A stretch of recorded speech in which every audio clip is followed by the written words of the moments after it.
Hello sir, என் பேர் Christopher sir. நான் கோயம்புத்தூரில் இருக்கேன். நான் படித்தது பிகாம் சிஏ. என் எய்ம் வந்து போலீஸ் தான். பட் இப்போ வரைக்கும் நான் ஆஃபீஸ் கொண்டுட்டு அங்கே ஒர்க் பண்ணிகிட்டு இருக்கேன்.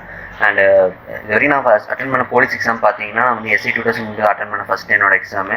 அது வந்து பார்த்தீங்கன்னா தமிழ் டியூட்டி பாஸ் ஆகிறதுனால நான் செகண்ட் பேப்பர் என்னால் கரெக்ஷன் பண்ண முடியாமல் போயிடுச்சு. அண்ட் இந்த டைம் நான் பிசி அல்டிமேட் கண்டிப்பாக பாஸ் ஆயிடுவேன் நம்பிக்கை இருக்குது சார். எனக்கு பிசி அல்டிமேட் சீசன் நான் எல்லாமே பார்த்துட்டேன். அதுவும் இல்லாமல் கொஞ்சம் படித்த மாதிரி எனக்கும் இது இருக்குது சார், சாட்டிஸ்ஃபேக்ஷன் இருக்குது.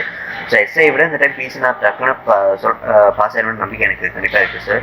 அண்ட் நீங்கள் ஒவ்வொரு டைம் சொல்லும்போது உங்களுக்கு முன்னாடி இருக்கிறவங்க அந்த வினர்ஸ் பார்த்து சொல்லும்போது நான் என்னோட ஃபோட்டோவில் வரும். கண்டிப்பாக இந்த சார் கூட தான் நான் எடுப்பேன். உங்களுக்கு கண்டிப்பாக நான் ட்ரை பண்ணிட்டு இருக்கேன் சார். அது கண்டிப்பாக நான் போலீஸ் யூனிஃபார்ம் போட்டு கண்டிப்பாக உங்களுக்கு வந்து மீட் பண்ண நம்பிக்கை இருக்குது சார் எனக்கு. அண்ட் பிசி அல்டிமேட் மட்டும் நீங்கள் நிப்பாட்டாமல் இன்னும் எக்ஸ்ட்ராவாக நீங்கள் கன்வெர்ட் பண்ணணும்னு சொல்கிறேன் சார். அண்ட் நீங்கள் கொடுக்குற ஒவ்வொரு ஸ்டிப்ஸும் எங்களுக்கு உண்மையிலே யூஸ்ஃபுல்லாக இருக்குது சார். அண்ட் நீங்கள் கொடுக்குற ஃப்ரீ டெஸ்ட் கிளாஸ் எல்லாமே நான் அட்டன் பண்ணிட்டு இருக்கேன். இப்போ வரைக்கும் இம்ப்ரூவ் பண்ண ஃபீல் பண்ணிட்டு நான் கண்டுபிடிச்சேன் சார். ஸோ தேங்க்யூ ஃபார் எல்லாத்துக்கும் சார். அண்ட் இந்த மாதிரி நீங்கள் கோயம்புத்தூர் பிரான்ச் எதாவது ஓப்பன் பண்ணால் கொஞ்சம் எங்களுக்கு இன்ஃபார்ம் பண்ணுங்க sir. And maximum probability and Tamil எல்லாமே எனக்கு ரொம்ப ஈஸியாக இருந்துச்சு.